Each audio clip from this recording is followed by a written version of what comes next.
Number 25. Mrs. Jones was very fond of singing. She had a good voice, except that some of her high notes tended to sound like a gate which someone had forgotten to oil.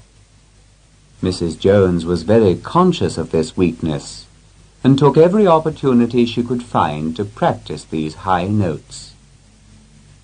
As she lived in a small house, where she could not practice without disturbing the rest of the family, she usually went for long walks along the country roads whenever she had time, and practiced her high notes there.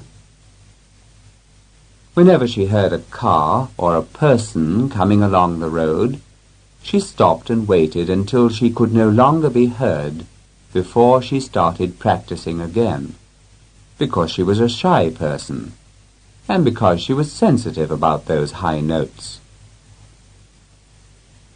One afternoon, however, a fast, open car came up behind her so silently and so fast that she did not hear it until it was only a few yards from her. She was singing some of her highest and most difficult notes at the time, and as the car passed her, she saw an anxious expression suddenly come over its driver's face.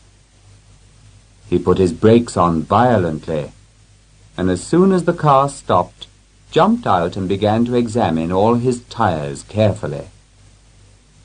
Mrs. Jones did not dare to tell him what the noise he had heard had really been, so he got back into his car and drove off as puzzled as he had been when he stopped.